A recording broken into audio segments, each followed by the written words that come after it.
మాస్టర్తో మాట మంతి కార్యక్రమానికి స్వాగతం. నేను మీ మాస్టర్ దుర్గా ప్రసాద్. ఈరోజు మనతో పాటు సీనియర్ జర్నలిస్ట్ సత్యమూర్తి గారు ఉన్నారు. సార్ నమస్కారం సార్. నమస్కారం అండి. సార్ ఇవాళ ప్రమాణ స్వీకారం జరిగింది. నేను నేషనల్ అంటే కేంద్రంలో చూసినప్పుడు మోడీ ప్రమాణ స్వీకారం చేసినప్పుడు అపోజిషన్ వాళ్ళందరూ కూడా వచ్చారండి. ఖర్గే గారిని కూడా చూశాను నేను. ఇవాళ జగన్ గారు రాలేదు సార్. అది ప్రమాణ స్వీకారానికి జగన్ గారు వచ్చి ఉంటే ఎలా ఉండదంటారు? ఎందుకు రాలేదంటారు? లేదంటే అంటే మీరు మరీ కొంచెం పెద్ద మనసు చేసుకొని మాట్లాడుతున్నారు కానీ మీ అంత పెద్ద మనసు జగన్కి ఉండదు. నిన్న చంద్రబాబు నాయుడు ఫోన్ చేశాడు. ఆయన స్వయంగా ఆయనే జగన్మోహన్ రెడ్డికి ఫోన్ చేశాడు. మీరు ప్రమాణ స్వీకార కార్యక్రమం ఉందండి, మీరు రండి, మీ ఇదేంటో చెప్తే మేము ఇక్కడ అరేంజ్మెంట్లు చేయిస్తానని చెప్పి ఆయన ఫోన్ చేశాడు. అసలు ఆ ఫోనే ఎత్తలేదు. అంటే జగన్మోహన్ రెడ్డి ఒక రాజకీయ నాయకుడు కాదు. He's not a politician. Prashant Kishor చెప్పినట్టు he don't want to be a politician, he want to be a provider. అంటే ప్రజలకి నేను ఇవి ఇస్తాను, బటన్ నొక్కి డబ్బులు వేస్తాను, వాళ్ళు నాకు ఓట్లు వేస్తారు, it is a business deal అనుకున్నాడు. ఇప్పుడు ప్రజలతోటి రియాక్షన్ అంటే యాక్షన్ రియాక్షన్ అనేది it is not a business deal. నీ మీద అభిమానం ఉండాలి, నీ మీద ప్రేమ ఉండాలి, నీ మీద వీటన్నిటితో పాటు నేను అదే చెప్పబోతాను, వీటన్నిటితో పాటు నమ్మకం ఉండాలి. నువ్వు దొంగవి కాదు, నువ్వు దొంగిలించవు అన్న నమ్మకం ఉండాలి. నువ్వు సమర్థుడివి, నన్ను కాపాడగలుగుతావు అన్న నమ్మకం ఉండాలి. నీ చేతికి డబ్బులు ఇచ్చాను, నీ చేతికి తాళం చెవి ఇచ్చాను, నువ్వు చక్కగా రాష్ట్రాన్ని నడుపుతావు అనే నమ్మకం ఉండాలి. ఈ విధంగా రకరకాల నమ్మకాలు ఉండాలి. ఇప్పుడు నేను చెప్పిన ఏ క్వాలిటీ లేని వ్యక్తి ఎవరు ఉన్నారంటే జగన్మోహన్ రెడ్డి. అంటే ఇది నేను ఈరోజు అతను ఏదో ఓడిపోయాడని చెప్పటం కాదు, నేను ముందు నుంచి ఇదే చెప్తున్నా. అతని అప్రోచే రాంగ్ ఉన్నది, అతను ప్రజలతోటి మాట్లాడే పద్ధతే రాంగ్ ఉన్నది. అసలు మీతో కూడా నేను అంత ముందర చెప్పాను, ఎలక్షన్ క్యాంపెయిన్లో ఇదేమి క్యాంపెయిన్ అంటే ఎన్నికల క్యాంపెయిన్ ఇట్లా చేయకూడదు అని కూడా చెప్పాను నేను. అంటే ప్రజలని కన్విన్స్ చేయాలి. మీరు 2019 ఎన్నికల్లో మీరు చంద్రబాబు నాయుడు ఏ విధంగా క్యాంపెయిన్ చేశాడో చూడండి. ఆయనకి అప్పుడు ఆ రోజున 23 సీట్లే వచ్చినాయి, కానీ అంటే 23 సీట్లు వస్తాయా 50 సీట్లు వస్తాయా అనేది కాదు. ఆయన చెప్పాడు, నన్ను నమ్మండి, నేను చేస్తాను, కొత్త వాళ్ళని తెచ్చుకోమాకండి అని ఆయన మీకు శిరస్సు వంచి దండం పెడుతున్నానని చెప్పాడు. వినలేదు ప్రజలు. వినకపోయినా ఆయన చెబుతూనే ఉన్నాడు. ప్రజలు ఎప్పుడు తెలుసుకున్నారంటే జగన్మోహన్ రెడ్డి ఈ కిరాతకాలు మొదలుపెట్టినప్పుడు, ఈ అరాచకాలు ప్రారంభించినప్పుడు, ఈ మొత్తం అసలు రాష్ట్ర ఆర్థిక వ్యవస్థని చిన్నాభిన్నం చేసి ఓ 12 లక్షల కోట్లు అప్పు చేసేసి నా ఎస్సీలు నా బీసీలు అని ఒక కొత్త రాగం పాడుతూ, మనసులో ప్రేమ లేకపోయినా నాలిక మీద ప్రేమ తీసుకొచ్చి మాట్లాడుతూ, మొత్తం ఊచకోత కోసుకుంటూ, దళితుడు లేడు, ముస్లిము లేదు, బీసీ లేదు, ఏది లేదు. వాడికి ఏదైనా స్థలం ఉండి వాడు మనకు అడ్డం వస్తున్నాడంటే వాడిని పక్కకు తొలగించడమే. ఈ తరహాలో ప్రజా పాలన సాగటంతో ప్రజలందరూ కూడా వ్యతిరేకం అయ్యి వాళ్ళు ఏమనుకున్నారంటే ఆ రోజున చంద్రబాబు నాయుడు చెప్పాడు, తల వంచి నమస్కరించి మరీ చెప్పాడు, మాట్లాడుతూ చెప్పాడు. మనం వినలేదు, పెద్ద ఆయన మాటని మనం పెడచెవిన పెట్టాము కాబట్టి ఈరోజు మనకి దుస్థితి పట్టింది అని చాలా స్పష్టంగా ప్రజలందరూ కన్విన్స్ అయ్యారు. కాబట్టి ఈ రోజున తెలుగుదేశం పార్టీకి ఇంత మ్యాండేట్ ఇచ్చారు. ఊహించరు అసలు ఎవ్వరూ కూడా అండి. అంటే ఇంత మ్యాండేట్ ఎందుకు వచ్చింది? ఈ ఎన్నికల్లో జరిగిన ప్రచారం వల్ల కాదు, గత ఎన్నికలలో చంద్రబాబు నాయుడు చేసిన ప్రచారం వల్ల ఈ ఎన్నికల్లో ఇంత మెజారిటీ వచ్చింది. ఆ రోజు ఈయన చెప్పిన మాట వినకపోవటం వల్ల రాష్ట్రం అన్యాయం అయిపోయింది. ఈసారి మనం ఈయన చెప్పిన మాట విందాము. ఆయన చెప్పాడు, మీరు చెప్పినట్టు శిరస్సు ఉంచి మరీ చెప్పాడు, నా మాట వినండి, అభివృద్ధి ఆగిపోతుంది. ఇంకొక మాట అసలు అంటే చంద్రబాబు నాయుడు ఎట్లా చెప్పాడు అంటే, జగన్ గెలిస్తే అమరావతి ఉండదు అని చెప్పాడు. చెప్పు అలా ఊహించాడు. నాకు అదే ఆశ్చర్యం అండి, ఊహించాడు ఆయన. దానికి జగన్ ఏం చెప్పాడు? జగను, ఈ కొడాలి నాని, రోజా, ఈ అందరూ పై నుంచి కింద దాకా ఇల్లు ఎక్కడుంది? జగన్మోహన్ రెడ్డి ఇల్లు కట్టుకున్నాడు కదా తాడేపల్లిలో. చంద్రబాబు నాయుడు ఇల్లు ఎక్కడుంది? హైదరాబాద్లో ఉంది. ఆయన వచ్చి చెప్తాడా రాజధాని ఇక్కడే ఉంటుంది, అమరావతిని కదిలించాం అని చెప్పారా? ఆ తర్వాత రాజధానిలో సర్కారీ తుమ్మ చెట్లు మొలిచేలాగా చేశాడా జగన్మోహన్ రెడ్డి? ఇది జరిగి ఏదో ఒక 50 ఏళ్ళు 60 ఏళ్ల కిందట అయితే ఓ 10 జనరేషన్లు మారిపోయానండి, ఎవరికి తెలియదు అనుకోవచ్చు. 5 సంవత్సరాల కిందట చంద్రబాబు నాయుడు ఏం చెప్పాడో అదే చేశాడు జగన్మోహన్ రెడ్డి. అమరావతిని నాశనం చేస్తాడు అని చెబితే ఈరోజు నాశనం అయి కళ్ళ ముందర కనపడుతూ ఉన్నది. ఈ తరహా అంటే జగన్మోహన్ రెడ్డి రాజకీయ నాయకుడు కాకపోవటం వల్ల అతను అనుభవిస్తున్న శిక్ష ఇది. రాజకీయాల్లో ఉన్నప్పుడు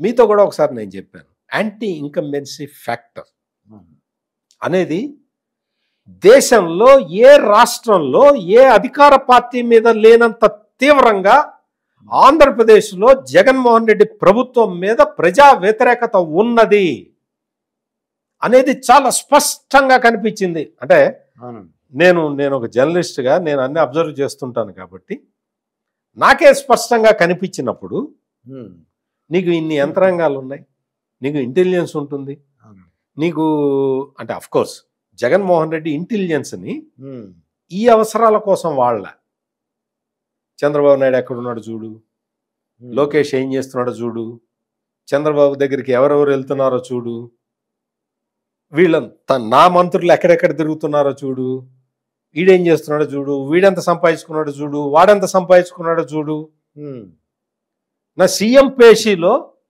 అధికారులు ఒక్కొక్కళ్ళు కూడా ఎక్కడెక్కడ ఉన్నారో చూడు, వాళ్ళ ఆస్తులు ఏమైనా పెరిగినాయో చూడు అని చెప్పి ఇంటెలిజెన్స్ని దానికి వాడుకున్నాడు జగన్మోహన్ రెడ్డి. వాస్తవంగా ఇంటెలిజెన్స్ అనే శాఖ ఎందుకు ఉంటుంది అంటే, రాష్ట్ర ప్రభుత్వం ఏదైనా ఒక నిర్ణయం తీసుకున్నప్పుడు ఆ నిర్ణయాన్ని ప్రజలు ఏ విధంగా రిసీవ్ చేసుకున్నారు, పాజిటివ్గా తీసుకున్నారా నెగటివ్గా తీసుకున్నారా, వాళ్ళ అభిప్రాయం ఏమిటి, వాళ్ళ అభిప్రాయం ఏంటనేది చెప్తారు. పొలిటికల్ వింగ్ ఉంటుంది ఇంటెలిజెన్స్ డిపార్ట్మెంట్లో, పొలిటికల్ వింగ్ సపరేట్గా ఉంటుంది. సంఘ విద్రోహ కార్యకలాపాలు అవన్నీ చూసే వింగ్ ఒకటి ఉంటుంది. నక్సలైట్లు, యాంటీ టెర్రరిస్ట్ స్క్వాడ్లు సపరేట్గా ఉంటాయి. వీటన్నిటితో పాటు కౌంటర్ ఇంటెలిజెన్స్ ఉంటుంది. ఈ వ్యవస్థలన్నిటినీ అంటే ఇంటెలిజెన్స్లో ఉన్న వ్యవస్థల్ని ధ్వంసం చేసి ఆ వ్యవస్థలన్నీ కూడా చంద్రబాబు నాయుడు ఏం చేస్తున్నాడు, లోకేష్ ఏం చేస్తున్నాడు, పవన్ కళ్యాణ్ చంద్రబాబు నాయుడు కలుస్తాడా, వీటి మీద ఉపయోగించుకున్నాడు. నీకు అటువంటి ఇంటెలిజెన్స్ డిపార్ట్మెంటు చక్కగా వాళ్ళ పని వాళ్ళు చేసినట్టయితే, అయ్యా నీ మీద ప్రజా వ్యతిరేకత ఉన్నది, జాగ్రత్త పడు అని వాళ్ళు ఎప్పుడో చెప్పుండేవాళ్ళు. ఈ కారణాలు ఇవి. అదేవిధంగా కోట్లు ఇచ్చి, అంటే నేను అనుకోవటం 100 కోట్లు కాదు 1000 కోట్లు ఇచ్చి ఐపాక్ బృందాన్ని పెట్టుకున్నాడు జగన్మోహన్ రెడ్డి. ఆ ఐపాక్ బృందం పనేంటి అంటే, వాళ్ళు సర్వేలు ఎప్పటికప్పుడు సర్వేలు చేసి చెప్తుండటం. అంటే ఈ తరహాలో నీకు వ్యవస్థలన్నీ నీకు చెబుతున్నా కానీ నీ మీద వ్యతిరేకత ఉన్న విషయం నువ్వు గుర్తించలేదు అంటే నువ్వు రాజకీయ నాయకుడివి కాదు, నీకు ప్రజలతో సంబంధం లేదు.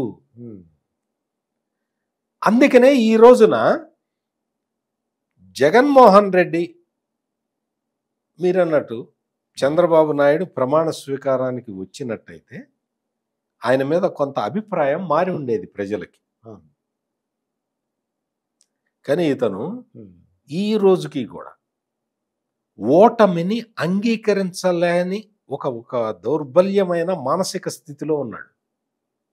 మీరు గమనించారో లేదో మాస్టర్, వాళ్ళందరినీ నిలబెట్టుకొని ఈ ఓడిపోయిన ఎమ్మెల్యేలందరినీ నిలబెట్టి మాట్లాడతాడండి. అదే ఓ 10 చైర్లు వేస్తారా సార్? నాకు అదే కుర్చీలు ఉండవండి. జగన్మోహన్ రెడ్డి ఇంట్లో కుర్చీలు లేవండి. పెద్ద హాల్ లేదండి, మీటింగ్ హాల్ లేదా? పెద్ద ఒక 200-300 బెడ్రూమ్లు ఉన్నాయి కదా, ఓ హాల్ లేదా? ఆ హాల్లో కుర్చీలు వేసి కూర్చోబెట్టి మాట్లాడలేడా? ఇతని కన్నా వయసులో పెద్దవాళ్ళని నిలబెట్టి మాట్లాడతాడా? అదే చంద్రబాబు నాయుడు చూడండి, అందరినీ ఎమ్మెల్యేలని ఎంపీలని ఏ పార్టీకి సంబంధించిన ఏ స్థాయి నాయకుడు అయినా సరే కూర్చోబెట్టి మాట్లాడతాడు. ఎందుకు మాట్లాడతాడండి? ఆ మాత్రం తెలియదా చంద్రబాబు నాయుడికి? అసలు చంద్రబాబు నాయుడు నిలబడి అసలు కుర్చీలు లేకుండా ఉంటే మాట్లాడరా ప్రజలు? కానీ ఎందుకు ఆఫర్ చేస్తాడు, మీరు కూర్చొని మాట్లాడండి అని ఎందుకంటాడు? ఒక సంస్కారం. ఎదుటి వ్యక్తిని గౌరవించటం నేర్చుకోవాలి. నువ్వేమి రాజా మహారాజా నిజాం నవాబా? నువ్వు నీ ముందర ఎవడు కూర్చోటానికి వీల్లేదా? అందరినీ నిలబెట్టి మాట్లాడతావా? అంటే ఈ తరహా మనస్తత్వాన్ని జగన్మోహన్ రెడ్డి మార్చుకోకపోతే ఇంకో 30 ఏళ్ల తర్వాత కూడా ముఖ్యమంత్రి కాలేడు. ఈ తరహా మనస్తత్వాన్ని మార్చుకోవాలి. ప్రజానాయకుడు అంటే ఒక్కసారి ముఖ్యమంత్రి కాగానే నువ్వు ప్రజానాయకుడు కాదు. నువ్వు పార్టీని బిల్డ్ చేయి కింద నుంచి. నీకు అధికారం వచ్చిన తర్వాత కార్యకర్తలతోటి మాట్లాడావా? ఎంతసేపటికి రెడ్డి రెడ్డి రెడ్డి రెడ్డి, నామినేటెడ్ పోస్టులో రెడ్డి, సీఎం ఆఫీసులో రెడ్డి, అధికారులు రెడ్డి. ఇంకెవరు లేడా సమాజంలో? ఇంక ఏ కులము లేదా? ఎవరన్నా ఈ ప్రశ్న వేస్తే సామాజిక సాధికార బస్సు యాత్ర అని పెట్టి తిప్పుతాం మంత్రులు. నేను కాదు, చంద్రబాబు నాయుడు ఏం చేశాడు, నేనేం చేశానంటావు. నీ కంపారిజన్ ఏంటి? నువ్వు చెయ్యి, నువ్వు ఏం చేయాలో అది చేయాలి.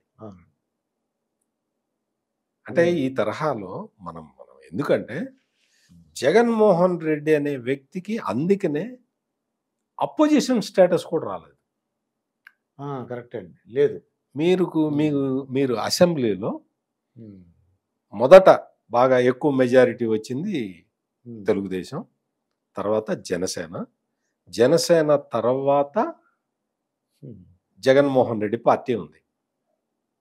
ఫ్రంట్ రోల్లో కూర్చొనివ్వరు జగన్మోహన్ రెడ్డిని. ఫ్రంట్ రోలో దాదాపుగా ఒక 3 రోల తర్వాత ఉంటాడు జగన్మోహన్ రెడ్డి. ప్రతిపక్షం అయితే ముందు కూర్చోవచ్చు. అసలు ప్రతిపక్షం అయితే ఎదురుగా ట్రెజరీ బెంచ్కి ఎదురుగా ఉంటుంది. నీకు ప్రతిపక్ష హోదా లేదు.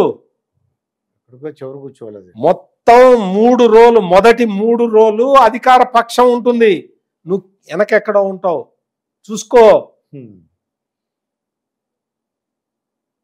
చంద్రబాబు నాయుడిని నిండు సభలో కూర్చోబెట్టి ఎన్ని మాటలు అన్నారు, ఎన్ని అవమానాలు చేశారు. కొడుకుని గెలిపించుకోలేని అసమర్థుడు అంటే ఆ విషయం చంద్రబాబు నాయుడికి తెలుసు. నెక్స్ట్ ఎన్నికల్లో నా కొడుక్కి 90,000 ఓట్ల మెజారిటీ వస్తుందిరా అనే విషయం ఆయనకి తెలుసు. కాబట్టి ఆ రోజు మాట్లాడలేదు.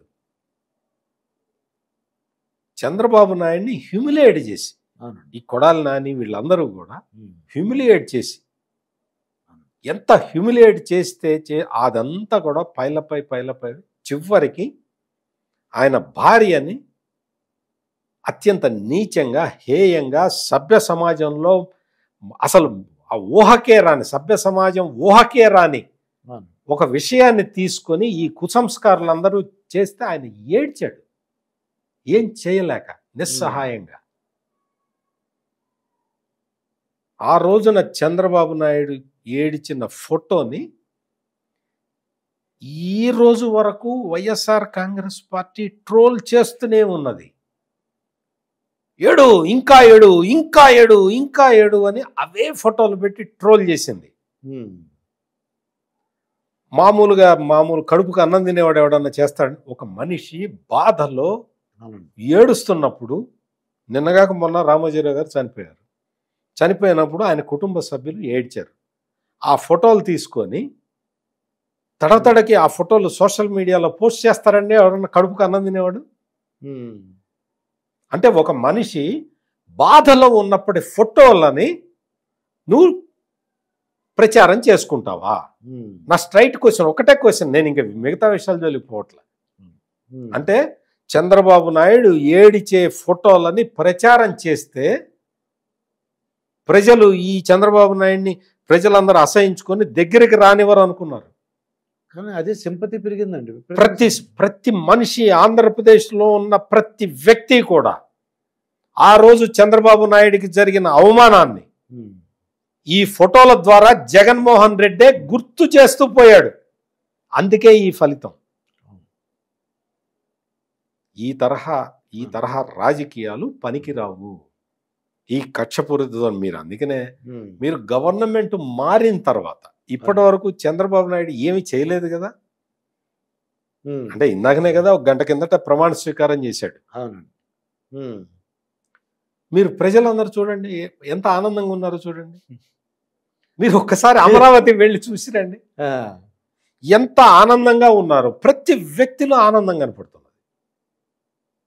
ఎందుకు కనపడుతుంది చెప్పండి? అయితే మనకు ఒక రాజధాని వచ్చేసింది అని ఒక ఆనందం. ఇప్పుడు చెప్పుకుంటారు కదా, నాకు రాజధాని అమరావతి చెప్పుకుంటారు. మీ రాజధాని ఏది అంటే నిన్నటి దాకా ఏం సమాధానం చెప్పాలో అర్థం కాదు, మంత్రులకే అర్థం కాలేదు. ఇప్పుడు చెప్తారు. చంద్రబాబు నాయుడు గెలవంగానే నా రాజధాని అమరావతి అని డిక్లేర్ చేశారు. అందరూ ప్రజలు డిక్లేర్ చేశారు. ఇక్కడ విశాఖపట్నం రిజల్ట్ చూసాం కదండి మనం. వాడు వద్దని తిరస్కరించారు. మాకు వద్దు, మెజార్టీలు చూస్తే అలాగే అనిపిస్తుంది. దాని మీద వైసీపీ వాళ్ళు ఒక పోస్ట్ బాగా సర్క్యులేట్ చేస్తున్నారు. ఏంటి చెప్పమంటారా? నువ్వు అమరావతిని మొత్తం దోచేసుకున్నావు కదా, ఇప్పుడు విశాఖపట్నాన్ని దోచుకోవటానికి విశాఖపట్నాన్ని నేను ఆర్థిక రాజధాని చేస్తానని చెప్తున్నావు కదా, ఇదే చంద్రబాబు నువ్వు మారవు అని పోస్టులు పెడుతున్నారు. అంటే చంద్రబాబు నాయుడు అమరావతిని దోచుకున్నట్ట, ఇప్పుడు విశాఖపట్నాన్ని దోచుకోవటానికి విశాఖపట్నాన్ని ఆర్థిక రాజధాని అని చెప్తున్నట్ట మొదలు పెట్టారు విష ప్రచారాన్ని. నువ్వు 5 సంవత్సరాల పాటు ఇన్సైడర్ ట్రేడింగ్ అని చెప్పి చంద్రబాబు నాయుడిని ఏమీ చేయలేకపోయావు కదా. ఇన్సైడర్ ట్రేడింగ్ అనేది నువ్వు చెబితే కోర్టు అవతల పడేసింది. చిచ్చి ఏమన్నా బుద్ధుందా నీకు అసలు? అటు జరిగింది, ఏం జరగలేదు పో అన్నారు. ఇదే ఆళ్ల రామకృష్ణారెడ్డి అమరావతి రైతుల దగ్గరికి వెళ్ళి బెదిరించాడు, డబ్బులు ఆశ చూపించాడు. మీరు వచ్చి చెప్పండి చంద్రబాబు నాయుడు మా మీద ఒత్తిడి తెచ్చాడని చెప్పండి అన్నారు. ఎవడు చెప్పలే, అమరావతి రైతులు ఎవడు చెప్పలేదు. అంటే నువ్వు ఇక్కడ దోచుకున్నాడు, ఇప్పుడు ఆర్థిక రాజధాని అని చెప్పి విశాఖపట్నాన్ని దోచుకోవటానికి చంద్రబాబు వస్తున్నాడని ప్రచారం చేస్తున్నాయి ఈ గాడిదలు. కానీ నమ్మరండి, ప్రజలు నమ్మరు. ఎందుకు చెప్తున్నానంటే అంటే నేను కొన్ని పరుష పదజాలాన్ని కూడా వాడుతున్నాను, కావాలని వాడుతున్నాను. ప్రమాణ స్వీకారం చేసి ఇంకా ఒక గంట కూడా కాలేదు, అప్పుడే విష ప్రచారాన్ని మొదలుపెట్టి. ఇంకొక చిన్న విషయం ఏంటంటే విష ప్రచారంతో గత ఎన్నికల్లో గెలిచారు. ఇప్పుడు మళ్ళీ అదే స్ట్రాటజీ మార్చుకో జగన్, స్ట్రాటజీ మార్చుకోవాలి. నీకు అది చేత కావట్లేదు. నువ్వు 2019లో నువ్వు ఎట్ట గెలిచావు, అదే తరహాలో మళ్ళీ గెలుద్దామని ప్రయత్నం చేస్తున్నావు. కొంచెం తెలుసుకో, రాజకీయాలు తెలుసుకో. నువ్వు అదే స్ట్రాటజీ, అదే విష ప్రచారాన్ని మళ్ళీ మొదలు పెడితే నువ్వు గెలవని ఈసారి 11 కూడా రావు. నిజంగా వీళ్ళు ప్రమాణ స్వీకారానికి వచ్చి ఉంటే జగన్మోహన్ రెడ్డి గారు నిజంగా అంటే ఎంత ప్రజలందరూ కూడా కొద్దిగా ఒక 50% లేకపోతే ఒక 10%, 20% కోపం తగ్గుండని జాలి కూడా కలిగి ఉన్నాడు.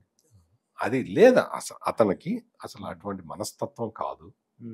అతను అనుకుంటాడు, అతను ప్రచారం చేయించుకుంటాడు సోషల్ మీడియాలో. మాట తప్పడు, మడమ తిప్పడు, పులివెందుల పులి, ఇవేం పోలికలండి బాబు. రాజకీయ నాయకుడు అంటే రాజకీయ నాయకుడు ఈజ్ అ సర్వెంట్. ప్రజలు సేవ చేసే మనిషిని, అందుబాటులో ఉంటా. ఎగ్జాక్ట్లీ, నువ్వు ప్రజా సేవకుడు కదా. నువ్వు పులి ఏంది, నువ్వు సింహం ఏంది? సింహం సింగిల్గా వస్తుంది, ఆ. ఇటువంటి ఇది- పదజాలాన్ని మార్చుకోవాలి. దీనివల్ల ఆయన ఇంత రిజల్ట్ ఇదే. ఇదే రిజల్ట్ వచ్చింది. నేను చెప్పాను కదా మాస్టర్, ఉమ్, 2019 ఎన్నికలలో ఉమ్. చంద్రబాబు నాయుడు చేసిన ప్రచారానికి రిజల్ట్ ఇవాళ వచ్చింది. ఇదండి జగన్మోహన్ రెడ్డి గారు ఎక్కడైనా తన పందాన్ని తన పద్ధతిని మార్చుకోవాలని సత్యమూర్తి గారు చెప్తున్నారు. మరొక వీడియోతో మీ ముందుంటాను. మీ మాస్టర్ దుర్గా ప్రసాద్. నమస్కారం సార్. నమస్కారం అండి.